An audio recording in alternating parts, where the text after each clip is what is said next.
మీ ఇంట్లో మొదటి కోటీశ్వరుడు మీరే అవ్వాలనుకుంటున్నారా? ఈ ఫైనాన్షియల్ వెబినార్ లో ఇప్పుడే జాయిన్ అవ్వండి. హలో రామ్ గారు. హాయ్ నారాజు. మనిషికి డబ్బు విషయంలో గిల్ట్ అనేది ఎప్పుడు వచ్చే అవకాశం ఉంటుంది, ఎందుకు వస్తుందంటారు? ఆ సమయంలో మనిషి ఆలోచన స్థాయి స్థితి ఏ విధంగా ఉంటుందండి? నారాజు, గిల్ట్ అనే ఈ పదం మన హ్యాపీ మనీకి ఖచ్చితంగా వ్యతిరేక పదం. విజువలైజేషన్ 2.0లో మనం హ్యాపీ గురించి, మనీ గురించి మాట్లాడుతున్నప్పుడు మనిషి హ్యాపీగా ఉండాలంటే మానసిక భావనలు ఎంతవరకు తోడ్పడతాయి, మనిషి భావించే తీరును ఎలా మార్చుకోవాలి, అసలు మార్చుకోకపోవడం వల్ల లేదా అసలు దాని యొక్క ఇంపార్టెన్స్ కూడా తెలియకపోవడం వల్ల మనం డబ్బుకి ఎలా దూరం అవుతున్నాం అన్న విషయం మనం తెలుసుకుంటే అప్పుడు అసలు ఎక్కడ తప్పు చేస్తున్నాం అన్నది తెలుస్తుంది. హ్యాపీ మనీ ఆ విషయాన్ని హైలైట్ చేస్తూ మనం చూసే ప్రేక్షకులకు హ్యాపీ మనీకి మనిషి హ్యూమన్ ఎమోషన్స్కి దగ్గర సంబంధం ఏంటో మనం చెప్తున్నాం.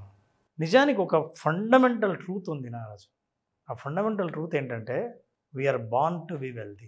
అసలు ఈ యూనివర్స్కి వెల్తీ లేకపోవడం అంటూ ఏం లేదు. Universe is wealthy.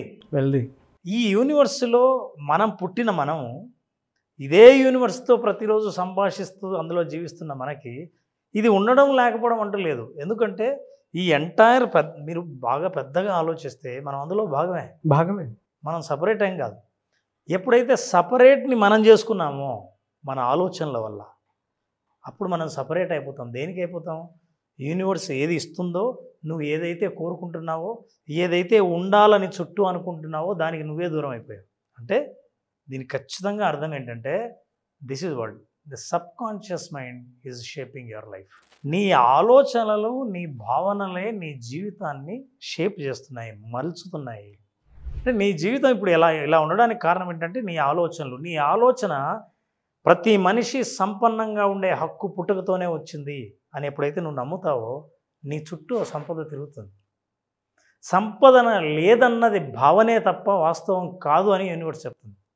సో ఇక్కడ మనం చెప్పాలంటే సబ్కాన్షియస్ మైండ్ యొక్క పాత్ర ఏంటంటే మనిషి, ఇందాక నువ్వు గిల్టీ గురించి అడిగావు. గిల్టీ అంటే అర్థం ఏంటి?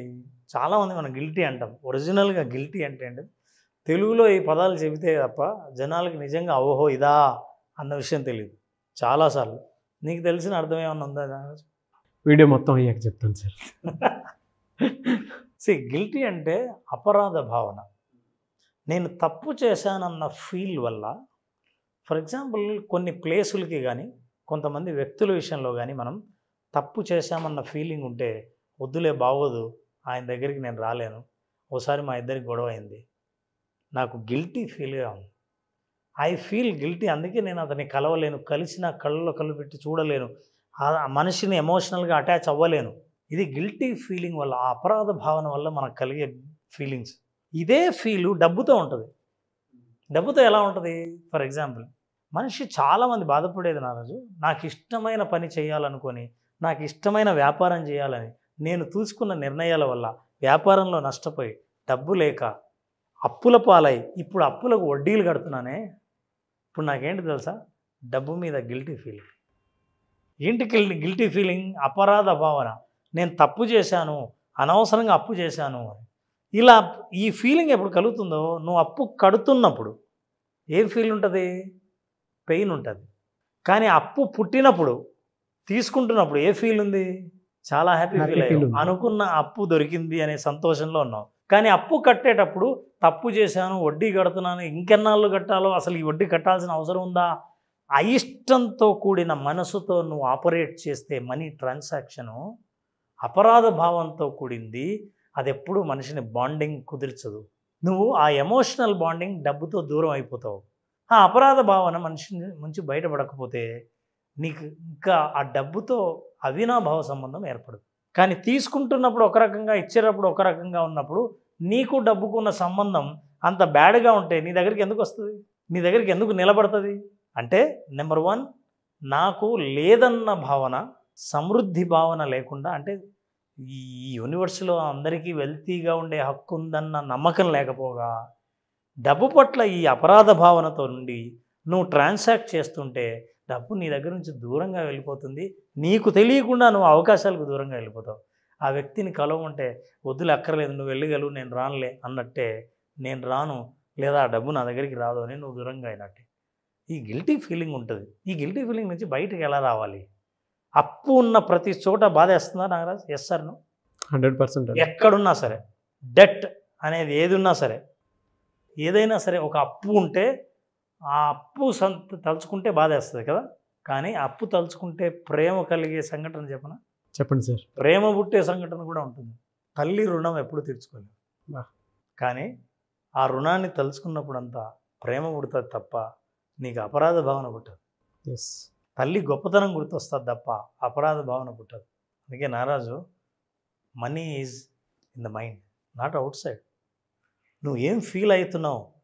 నారాజు, నేను ఒక క్లయింట్ని కలిశాను. ఆశ్చర్యం ఏంటంటే, ఆ క్లయింట్, నేను ఫస్ట్ టైం ఆ క్లయింట్ని కలిశాను. ఏమన్నారంటే, చాలామంది అడిగేది ఏంటంటే, సార్ డబ్బులు రావాలంటే ఎలా, డబ్బులు సంపాదించాలంటే, డబ్బులు ఆకర్షించాలంటే ఎలా, డబ్బులు నిలబడాలంటే ఎలా అని అడుగుతారు కదా. ఈ క్లయింట్ అంటే, సార్ నా జీవితంలో ఏంటో నాకు అర్థం కాదు, నేను ఎంత ఖర్చు పెడితే అంత ఆదాయం వస్తుంది సార్ నాకు. ఖర్చు పెడితే, ఇన్వెస్ట్ చేస్తే కాదు. అంటే ఆ నమ్మకం ఏదైతే ఉందో అది ఇప్పటికీ కంటిన్యూ చేస్తుంది. క్లయింట్ వయసు 50 ఏళ్ళు. చిన్నప్పటి నుంచి నా నమ్మకం ఏంటంటే, నేను అందుకే ఎక్కడైనా ఖర్చు పెట్టడానికి వెనకాడను, ఖర్చు పెడుతుంటాను. ఖర్చు ఎప్పుడు పెడుతుంటానో అది మళ్ళీ నాకు తిరిగి వస్తుందన్న నా నమ్మకం మళ్ళీ నాకు తిరిగి తెప్పించేస్తుంది. అందుకే సబ్కాన్షియస్ మైండ్లో ఎప్పుడైతే ఉంది సంపద, సమృద్ధి అని ఎప్పుడు అనుకుంటామో, డబ్బు అనేది కనిపించే వస్తువు. సబ్కాన్షియస్ మైండ్లో ఉండే సంపద అనేది ఇట్ ఈస్ అ కాన్సెప్ట్.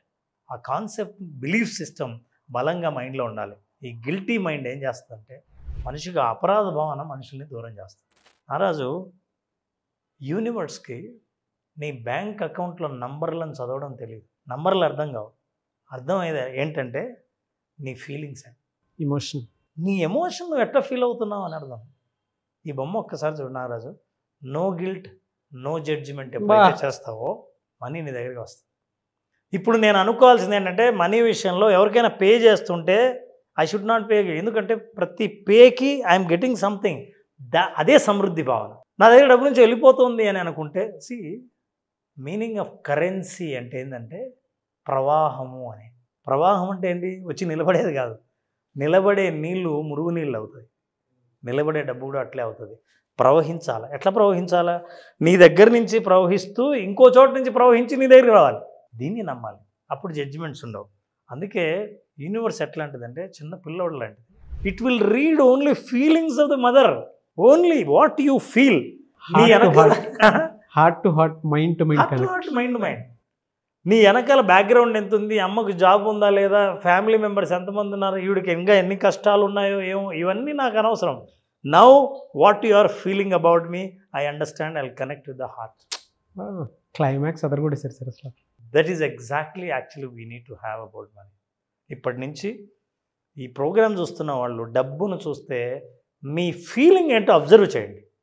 ఒకవేళ పోతున్నట్టు కడుతున్నట్టు నేనుంటే, అసలు నేను అప్పుకు వడ్డీ కడుతుంటే సేమ్ హ్యాపీ ఎందుకు ఫీల్ అవ్వాలంటే, ఈ డబ్బే కదా నాకు అప్పు రూపంలో వచ్చింది సమయానికి, ఈ డబ్బు కడుతున్నప్పుడు నేను చాలా హ్యాపీగా ఉండాలి అని అన్నవాళ్ళు చాలామంది. అట్లా మార్చుకున్న వాళ్ళు, వాళ్ళకు రావడం మొదలుపెట్టింది. అది అప్రూపంలో కానీ ఆదాయం రూపంలో కానీ. ఇది పోకూడదు అని అనుకొని దాని మీద ఒక భావన, నెగిటివ్ భావన పెంచుకున్న వాళ్ళందరూ పోతూ వచ్చింది. అందుకే నువ్వు కరెన్సీ ఏంటో అర్థం చేసుకోవాలి, యూనివర్స్ అంటే ఏంటో అర్థం చేసుకోవాలి, భావనలు అంటే అర్థం చేసుకోవాలి. అవన్నీ సంపూర్ణంగా అర్థం చేసుకోవాలంటే హ్యాపీ మనీ ఒకటే మార్గం. ఫెంటాస్టిక్ సబ్జెక్ట్ అని అసలు నో డౌట్. నేను చివరిలో మాట్లాడతాను ఎందుకన్నాను అని అంటే, గిల్ట్కి సంబంధించింది అయినా సరే, నాకు మీరు మాట్లాడేటప్పుడు విశ్వంలో మనం ఒక భాగము అని చెప్పడానికి, జస్ట్ ఒక్కొక్క ఊరిలో మనం నివసిస్తున్నాము అని అంటే, ఊరుంది, ఊరిలో మనం మాత్రమే, మనతో పాటు ఊరుంది. కరెక్ట్. ఊరుంది అంటే వెల్తీ మైండ్ సెట్ ఎప్పుడు ఏం థింక్ చేస్తుందనంటే, మనతో పాటు ఊరుందన్న విషయం. మనలో ఊరుంది. నేను ఊర్లో లేను, నాలో ఊరుంది. అట్లాంటి వాడి ఊరి మీద ప్రేమ. మనలోనే ఊరుంటుంది, మనమే ఊరు కాదు అనేటువంటి విషయాన్ని మాత్రం ప్రతి ఒక్కరూ గ్రహిస్తే, అక్కడున్న ఎమోషనల్ అటాచ్మెంట్, బాండింగ్ ఏముంది అనేటువంటి దాని మీద వెల్తీ మైండ్ సెట్ అనేది పర్ఫెక్ట్గా అర్థమవుతుంది. పర్ఫెక్ట్. నాకు ఇందాక మీరు చెప్పేటప్పుడు అపరాధ భావన అనేటువంటి మైండ్ సెట్ నుంచి బయటపడడానికి పూరి జగన్నాథ్ గారి మెంటాలిటీ నాకు బాగా నచ్చుతుంది సార్ అసలు. అంటే మీరు ఇందాక చెప్పేటప్పుడు ఇంత మోసం చేశారు కదా, ప్రస్తుతం ఇదేంటి అని అంటే, బతకడానికి నాకు కావాల్సినంత నేను ఎప్పుడూ డిప్రెషన్లో ఎక్కువగా సేపు ఉండలేను, బోర్ కొట్టేస్తా అని చెప్పేసి అంటూ ఉంటారు. అంటే చూడండి ఆ మైండ్ సెట్. అంటే గిల్టీ నుంచి ఈజీగా బయటపడడానికి ఆయన దేనికి కనెక్ట్ అయ్యి ఉన్నారనంటే ఎంటైర్ యూనివర్స్ని చదివిస్తారు ఆయన. లేమితనంతో నేను ఎక్కువ గడపలేను. అవును యూనివర్స్ని చదివేశారు. అంటే ఆ కనెక్టివిటీ కూడా ఎలా ఉందో చూడండి. నేచర్తో మమేకమైనటువంటి పాడ్కాస్ట్ని ఆయన రిలీజ్ చేస్తారు. అందులో గట్ ఫీలింగ్ ఉంటుంది. హెల్తీ మైండ్ సెట్కి ఉండాల్సినటువంటి గొప్ప క్వాలిటీ. అందులో మీరు ఇందాక చివరిలో చెప్పినటువంటి మదర్ సన్, లేదంటే మదర్ పిల్లలు, జనరల్గా pure heart how it connects. Best example sir. Universe ఎలా కనెక్ట్ అవుతుంది అని చాలా వీడియోలు చాలాసార్లు చాలా చోట్ల నేను చేశాను కానీ but this is the best example. Thank you so much Ram గారు. Thank you Naraj. ఇది చూస్తే గిల్ట్ ఎక్కడికి రాదు సార్, అసలు ఏ రోజుకి రాలేదు కూడా. సోషల్ లైఫ్ నుంచి చూసేటప్పుడు నేను పూరి జగన్నాథ్ గారిని కనెక్ట్ చేసి చెప్పాను కానీ బట్ ఇంతకంటే బెస్ట్ ఎగ్జాంపుల్ నేను తీసుకుని చెప్పలేను. తల్లి ప్రేమ ఎప్పుడు అప్పే, కానీ ఆ అప్పు తీర్చడానికి సంతోషపడతాను తప్ప బాధపడను. ఫ్యాంటాస్టిక్. అండ్ ఈ సబ్జెక్ట్లో ఎంత మీనింగ్ ఉంది కాబట్టి హ్యాపీ మనీ అనేటువంటి టైటిల్ మీరు తీసుకుని రావడం జరిగింది. ప్రతి ఒక్కరు ఒకసారి అటెండ్ అవ్వండి, డెఫినెట్గా మీకు క్లారిటీ వస్తుంది. అంటే డబ్బు మీ దగ్గర ఎందుకు ఉండట్లేదు అని చెప్పడానికి ఇంక ఇది తప్ప మీకు ఇంకెక్కడ ఇలాంటి ప్లాట్ఫామ్ తప్ప విజువలైజేషన్ 2.0 తప్ప మీకు ఇంకెక్కడా దొరకదు. అదైతే నేను 100% చెప్పగలుగుతాను. మీరు ప్రీవియస్ వీడియోస్ అన్ని ఎపిసోడ్స్ చూడండి రామ్ గారిది, విజువలైజేషన్ 2.0 హ్యాపీ మనీకి. విల్ కమ్ టు నో, అంటే మీకు తెలుస్తుంది. ఒకసారి క్లాస్ అటెండ్ అయిన తర్వాత అది మాత్రం డెఫినెట్గా ఎక్స్పీరియన్స్ చేస్తారు. ఎందుకు నేను ఎంత సంపాదించినా నా దగ్గర ఉండట్లేదు అని అంటే దానికి చాలా కారణాల్లో ఆ 5 days క్లాస్ మీకు చెప్తుంది. ఎనీవేస్ థ్యాంక్ యూ అన్న, thank you so much Ram గారు. Thank you Naraju, thank you so much. ఎప్పుడు సార్ మళ్ళీ క్లాస్ ఎప్పుడు ఉండే అవకాశం ఉంటుంది? నారాజు, విజువలైజేషన్ పర్టికులర్లీ విజువలైజేషన్ 2.0 అని మనం హ్యాపీ మనీ పేరుతో విజువలైజేషన్ ప్రోగ్రామ్ చేస్తున్నాం. ఈ programme 16th June 16th start అవుతుంది. దీంట్లో ప్రత్యేకంగా అసలు చాలా కొత్త విషయాలు, లైఫ్ను హోలిస్టిక్గా జీవితాన్ని ఆనందమయం ఎట్లా మార్చుకోవాలి, విజువలైజేషన్ దానికి ఎట్లా తోడ్పడుతుంది, మీరు సాధించాలనుకున్నవి ఏవైనా జీవితంలో ఎలా సాధించాలి, తక్కువ సమయంలో కానీ లాంగ్ టర్మ్ గోల్స్ కానీ వాటిని సాధించడానికి కావాల్సిన ఫ్రేమ్ వర్క్ ఏంటో తెలుసుకోవాలనుకుంటే 16th జరిగే June 16th visualization 2.0 happy money program attend అవుతే వాళ్ళు సాధించాలనుకున్నవి పొందాలనుకున్నవన్నీ జీవితంలో పొందే మార్గాలన్నీ తెలుసుకోవచ్చు. రియలీ ఫ్యాంటాస్టిక్ అండి. సో జూన్ 16th జరగబోయేటువంటి విజువలైజేషన్ 2.0 హ్యాపీ మనీలో మీరు కనుక హ్యాపీగా ఎన్రోల్ చేసుకోవాలి అనుకుంటే స్క్రీన్ మీద మీకు కాంటాక్ట్ నెంబర్ కనిపిస్తుంది, దాన్ని మీరు కాల్ ఆర్ మెసేజ్ వాట్సాప్ చేసి వెంటనే ఎన్రోల్ చేసుకోండి. వాళ్ళ తెలుగు రాష్ట్రాల్లో విజువలైజేషన్ అనేటువంటి కాన్సెప్ట్ ఒక సంచలనం అని చెప్పాలి. అట్ ద సేమ్ టైం నేను రామ్ గారు చేసినటువంటి జర్నీలో ఉషా గారు కూడా ఉన్నారు కాబట్టి ఉమెన్ విజువలైజేషన్ కూడా స్టార్ట్ చేసి ముందుకు వెళ్తూ ఉన్నారు. Benefits at the same time కెరీర్కి సంబంధించినటువంటి ఆపర్చునిటీస్ని ఎలా గ్రాప్ చేశారు, ఆలోచనల్ని అటువైపుగా ఏ విధంగా షిఫ్ట్ చేస్తున్నారని చెప్పడానికి, మనలో ఉండేటువంటి ఇన్నర్ పొటెన్షియల్ బయటికి తీసుకురావడానికి ఉపయోగపడే ఒకే ఒక వెపన్ ఏదైనా ఉంది అని అంటే విజువలైజేషన్. సో ఈ ప్రోగ్రామ్కి మీరు జూన్ 16th నుంచి జరిగేటువంటి ప్రోగ్రామ్ మీరు ఎన్రోల్ చేసుకోవాలి అనుకుంటే వెంటనే ఎన్రోల్ చేసుకోండి. సెలబ్రిటీస్ సైతం at the same time Chandrababu Naidu గారు లాంటి పెద్ద పొలిటీషియన్స్, విజనరీ లీడర్స్ అని చెప్తూ ఉంటాము, అటువంటి వాళ్ళే చెప్తూ ఉన్నారు ఏదైనా విజువలైజ్ చేస్తే జరుగుతుందని చెప్పడానికి ద బెస్ట్ ఎగ్జాంపుల్. సో 2.0 కొత్త సిరీస్. అంతకుముందు జాయిన్ అయినటువంటి వాళ్ళు కొత్తగా మళ్ళీ జాయిన్ అవ్వాలి అనుకున్నటువంటి వాళ్ళు ఎవరన్నా సరే స్క్రీన్ మీద కనిపిస్తున్న నెంబర్ సంప్రదించండి. ఈ వీడియో లైక్ చేయండి, షేర్ మాత్రం తప్పకుండా చేయండి. ఇలాంటి మరిన్ని వీడియోస్ కోసం మా ఛానల్ ఫాలో అవ్వండి. Thank you so much Ram గారు. Thank you Naraj. సుమన్ టీవీలో మీ పర్సనల్ అండ్ బిజినెస్ ప్రమోషన్స్ కోసం కింది నెంబర్కి కాంటాక్ట్ చేయండి.